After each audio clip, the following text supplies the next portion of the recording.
Pertanyaan yang pertama yaitu apa perbedaan gaji dengan kompensasi? Mungkin Pak Zul bisa menjelaskan jenis-jenisnya juga. Jadi kalau gaji sama kompensasi, kalau di sini saya gaji itu lebih kayak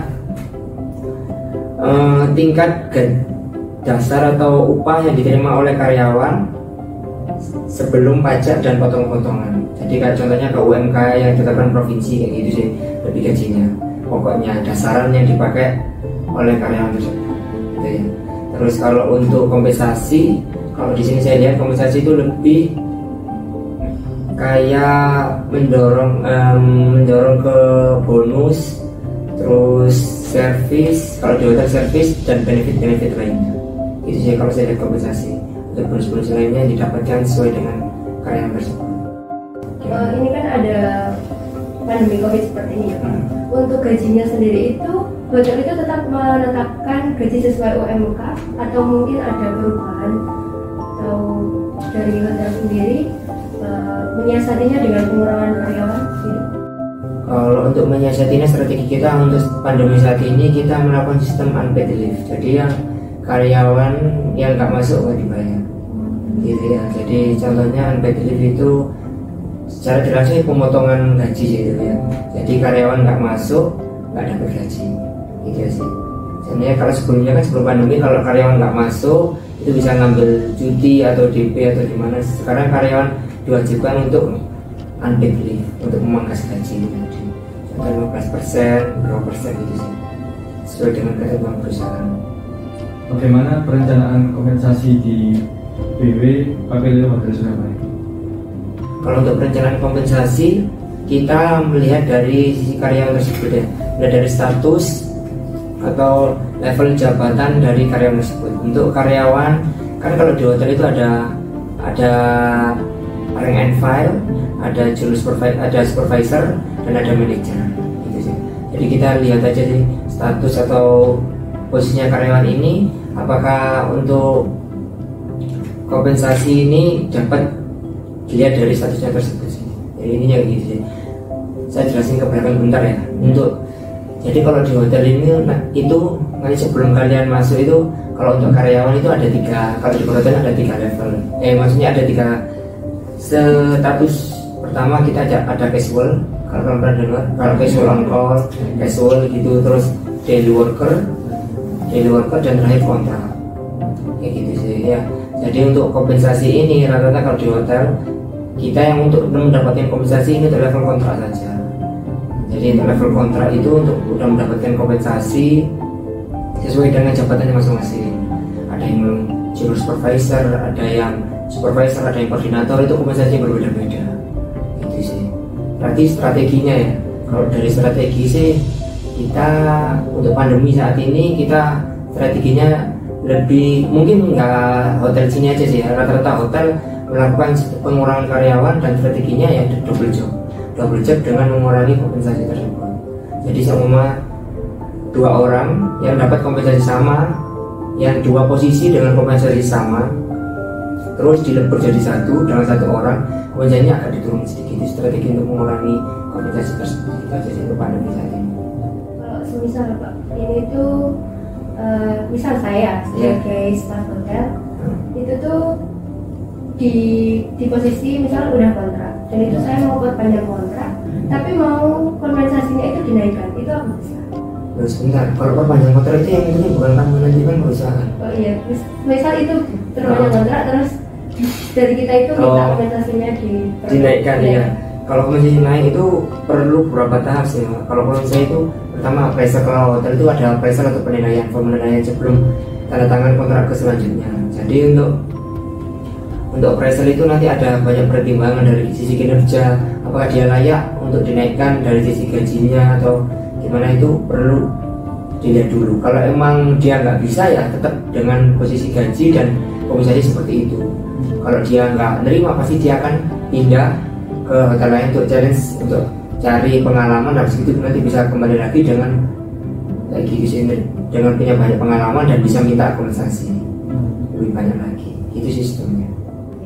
Biasanya tuh karyawan di sini tuh kontraknya udah ditentukan, kayak misal si A dikontrak selama 3 tahun, si B 3 tahun, semuanya dipukul rata 3 tahun atau beda-beda?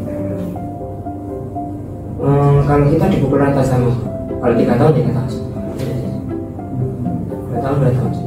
Selanjutnya, apakah pemberian kompensasi itu merupakan kebijakan dari pihak manajemen hotel dalam pengembangan SDM?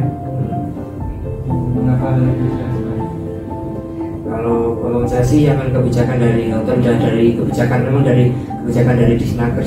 Kalau kompensasi itu udah dapat dari kompensasi kan meliputi kayak bisa dari THR, bonus itu kan memang kebijakan juga, ada kebijakan dari perusahaan juga. Jadi untuk besaran nominalnya itu lebih untuk kebijakan dari perusahaan, tergantung dari karyawan tersebut apakah dia layak untuk mendapatkan kompensasi dengan besar yang nominal tersebut gitu sih. Untuk kalau untuk pengembangan ya pasti untuk pengembangan, jadi untuk menambahkan meningkatkan kinerja karyawan tersebut dengan mendapat kompensasi yang lebih besar, dia memiliki tanggung jawab dan tingkat kinerja yang harus lebih tingkat lagi dan konsistensi gitu sih. Seumpama nanti dia turun akan mempengaruhi dari kompensasi yang diterima dan mempengaruhi nanti selanjutnya kontraknya selanjutnya gitu sih. Cara lihat kinerja menurun atau meningkat itu penilaian Bapak sendiri kayak gini, terbuka atau secara atau juga cara penilaiannya itu menurut Bapak lebih bagus penilaian secara terbuka atau penilaian secara tertutup atau seperti apa? Maksudnya terbuka tertutup itu gimana? Terbuka itu diketahui oleh karyawannya gitu, kalau mereka itu sedang dinilai. Kalau tertutup itu dinilai ya gimana gitu, tiba-tiba tanpa sepengetahuan karyawannya kalau sedang dinilai. Maksudnya itu ya kalau dari HRD seharusnya terbuka ya. Kalau emang dia ketika hari ini dia melakukan kesalahan, contoh di FB service dia memecahkan piring, dia ya pasti ya emang salah ya salah kayak gitu sih. Jadi akan mempengaruhi ke depannya gitu sih. Seharusnya sih terbuka. Kalau dari sini sih terbuka. Kalau emang dia salah ketika ini melakukan ini, salah ya salah. Nanti akan mempengaruhi appraisal di kinerja kontrak selanjutnya dia gimana. Apakah dia memperbaiki? Tapi ya kita lihat apakah dia melakukan kesalahan ini berkala terus, secara berkala seminggu ini dia melakukan memecahkan piring terus gimana? Apakah dia bisa memperbaiki kesalahan ini ya kita akan pasti nilai dari situ sih. Kalau dia bisa memperbaiki ya apa salah sih? Kalau dia bisa belajar dari kesalahan. Saya mau tanya, kan kadang ada karyawan yang biasa aja, terus ada yang totalitas gitu. Nah, bonus atau benefit apa yang diberikan pihak manajemen kepada karyawan yang totalitasnya itu tinggi? Ya jadi aja sih kalau di hotel itu ya, kalau di hotel pertama kali itu ketika kalian kerja di hotel itu dituntut itu pertama totalitas. Jadi setelah hotel memang kalau di hotel hampir rata-rata dituntut untuk totalitas kerja. Soalnya kalau di hotel kan tidak ada untuk jarang hotel yang menerapkan untuk sistem lembur kayak pabrik kayak gitu jarang. Kalau hotel sistemnya adalah totalitas. Kenapa? Soalnya hotel itu mendapatkan one service beda sama pabrik gitu sih. Jadi tadi itu masuk dari kompensasi tadi service gitu sih. Nah kalau untuk teman ya kita nggak mempengaruhi sama dia pulang jam 5 untuk karyawan biasa udah pulang dia emang jadinya pulang gitu. Tapi yang untuk totalitas emang dia mau menyelesaikan pekerjaannya ya pasti ada untuk mendapatkan dampak untuk kualitas kerjanya ke depan lah. Itu jadi untuk perusahaan ya. Jadi kalau di sini kita lihat dulu sih, kalau dia emang kinerja bagus untuk totalitas pasti ya ada sih totalitas tapi kinerjanya nggak bagus juga gitu sih. Tapi kalau dia nggak bagus dan juga ada totalitas yang bagus gitu sih. Cuma kalau dia totalitas nggak bagus sering melakukan kesalahan ya cuma gitu sih kalau kita lihat. Jadi untuk benefit yang dia dapatkan untuk ketika totalitas yang bagus dia akan mendapatkan pasti nanti contohnya kenaikan kompensasi atau kenaikan jabatan di situ. Ketika nanti emang dia udah layak, udah mampu ketika ada case atau ada masalah problem tertentu dia udah mampu dan bisa untuk berikan tanggung jawab, dia pasti akan diberikan benefit yang lebih atau kompensasi untuk karyawan yang totalitas. Kan dalam satu divisi itu terdiri dari beberapa karyawan dan dari karyawan itu kalau ada dari mereka yang besaran gajinya berbeda-beda itu cara menyiasatinya seperti apa? Ya jadi untuk ya pasti ada sistem karyawan itu ada yang casual, ada yang di luar, ada yang kontrak ya. Jadi Jadi itu kita jelaskan dari awal ya.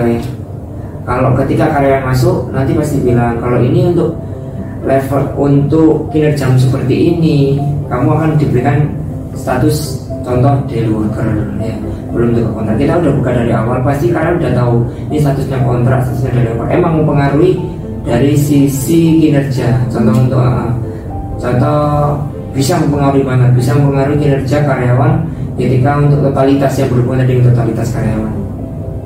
Untuk karyawan daily worker dengan tanda kontrak pasti totalitasnya yang dituntut untuk karyawan kontrak yang lebih besar daripada yang daily worker.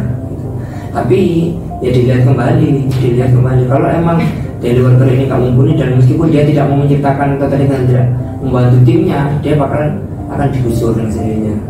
Gitu sih.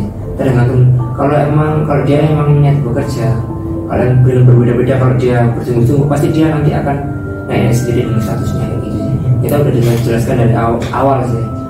Meskipun tanggung jawabnya ketika ada suatu perusahaan yang dituntut yang kontrak dulu pasti nanti yang akan kena gitu sih, daripada yang dari worker. Contohnya seperti itu sih, status yang lebih bawahnya. Yang atasnya dulu kita yang pasti untuk tuntut yang untuk totalitas tinggi dan untuk tanggung jawabnya yang lebih besar lagi gitu sih. Untuk menangani perbedaannya seperti itu tadi sih Mbak, kita jelaskan dari awal dan harus mau nggak mau karyawan harus menerima. Kalau itu bisa mempengaruhi ya tapi akan tidak lanjut dengan yang ada. Kita bisa pergantian untuk karyawan tersebut. Kalau dia nggak bisa nerima dengan statusnya. Jadi intinya tuh keterbukaan di awal. Iya benar. Kalau kamu itu statusmu seperti ini dan ini seperti ini gitu sih. Kalau untuk karyawan daily worker itu tuh apa ada uang servis? Kalau di kita sih ada. Kalau di hotel-hotel lain kurang tahu ya. Kalau di hotel lain ada yang enggak gitu sih. Di restoran hanya, kalau di restoran uang servisnya mainnya berapa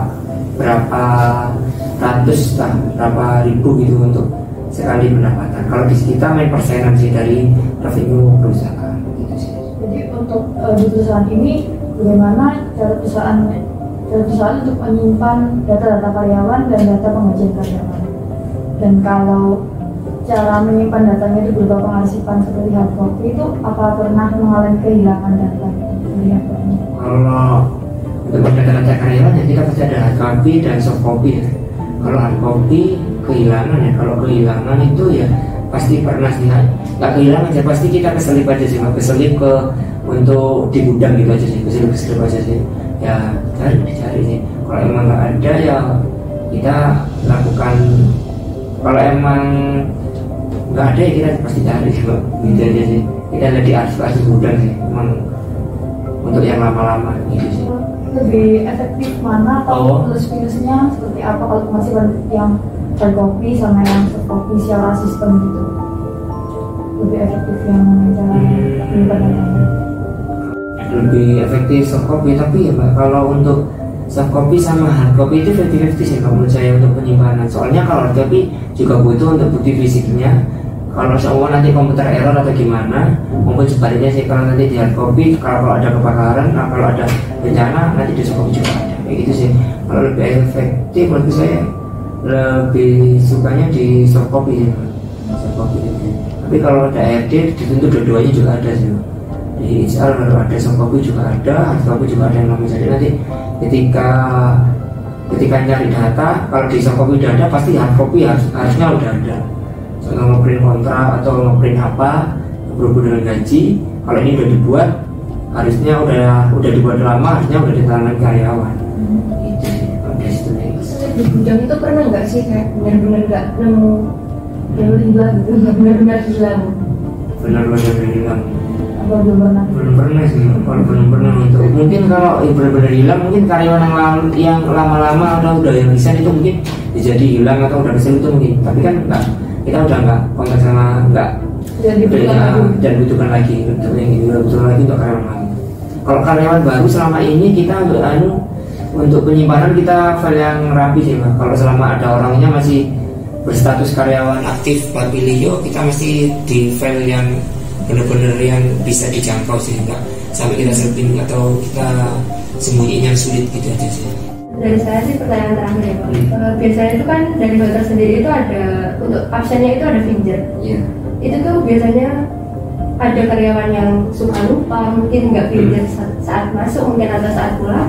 Itu tuh bagaimana cara menyiasatinya kehadiran karyawan dengan rekap fingernya itu? Mungkin karyawan yang dari worker itu kan gajinya dihitung per dia masuk, per harinya masuk.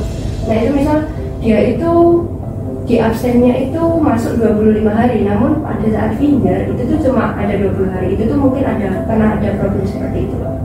Kalau gitu sih pasti ada setiap bulannya problem kayak gitu ya. Kalau dari HRD untuk nanggulangi seperti itu untuk masalah finger ya pasti ada yang lupa juga manusia ya. Jadi kita menggunakan form sih Pak. Jadi menggunakan form itu untuk lupa finger bisa menggunakan form, nanti tanda tangan ke debitnya masing-masing sampai terakhir ke HR gitu sih. Dia lupa untuk schedule jam berapa, di hari apa, dan tanggal berapa gitu aja sih. Nanti pasti ada formnya gitu, terus nanti diserahkan ke saya. Terakhir diserahkan saya, nanti pasti saya akan cross check dengan CCTV ku misalkan. Itu sih pembantu apakah dia benar dan apakah itu akan pengaruhi dengan telatnya atau gitu sih. Nanti pasti semua akan berkaitan dengan telatnya atau gimana gitu sih. Kalau untuk misal karyawan yang telat gitu juga ada pengurangan gajinya? Untuk pengurangan telat kalau di kita ada ya, jadi ada. Tapi kalau dia nggak menggunakan form, dia kalau nggak excuse atau dia nggak beralasan, contoh dia telat karena apa, emang itu urgent atau emang itu sebuah kebetulan ya kita akan berikan dispensasi. Kalau emang itu enggak atau nggak kebetulan, emang itu ketiduran atau itu memang akan kita potong. Itu akan mempengaruhi di kompensasi, mengaruhi pemotongan kompensasi banding gaji.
Me do my two-step.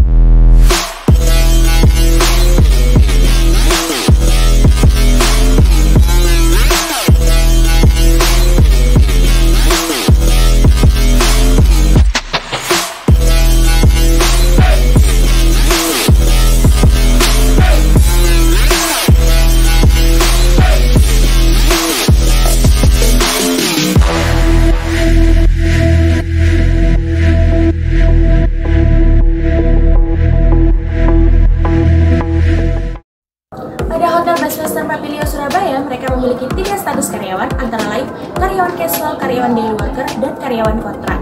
Ketiga status karyawan tersebut pastinya memiliki tingkatan gaji dan kompensasi yang berbeda-beda tergantung pada jabatan maupun status dari karyawan masing-masing. Strategi yang dipilih Hotel Best Western 40 Surabaya dalam menghadapi pandemi ini adalah dengan menggunakan sistem unpaid leave, di mana karyawan yang tidak masuk maka tidak akan dibayar, dan karyawan diwajibkan untuk memangkas gaji sekitar 15% atau sesuai dengan ketentuan perusahaan. Hotel Best Western 40 Surabaya juga mengadakan sistem double job, di mana 2 orang dengan posisi yang sama dengan kompensasi yang sama akan dilebur menjadi 1 dengan 1 orang, dan kompensasinya akan diturunkan sedikit. Besarnya gaji dan kompensasi juga dipengaruhi oleh kebijakan dari Disnaker dan juga kebijakan dari perusahaan tersebut. Semakin besar kompensasi yang diberikan, maka akan semakin meningkat pula tanggung jawab dan etos kerja dari karyawan tersebut. Untuk Untuk penilaian karyawan, Hotel Best Western Park Windsor Surabaya menganut sistem terbuka, di mana setiap karyawan yang mengetahui kesalahan yang mereka buat di dalam pekerjaan, maka juga akan mempengaruhi penilaian Human Resource Development atau HRD terhadap karyawan tersebut yang nantinya akan berpengaruh dalam sistem kontrak kinerja selanjutnya. Dan yang terakhir, bagi karyawan yang memiliki kinerja baik dan totalitas tinggi, Hotel Best Western Surabaya juga akan memberikan bonus atau benefit berupa kenaikan kompensasi maupun jabatan tergantung pada kompetensi yang karyawan punya.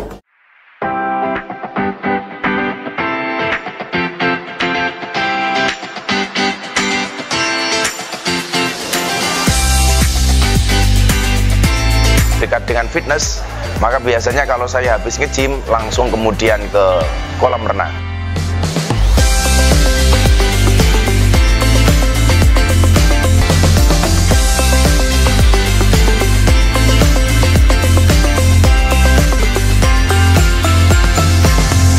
Best Western Prime Pilih Hotel. Wherever life takes you, Best Western is there.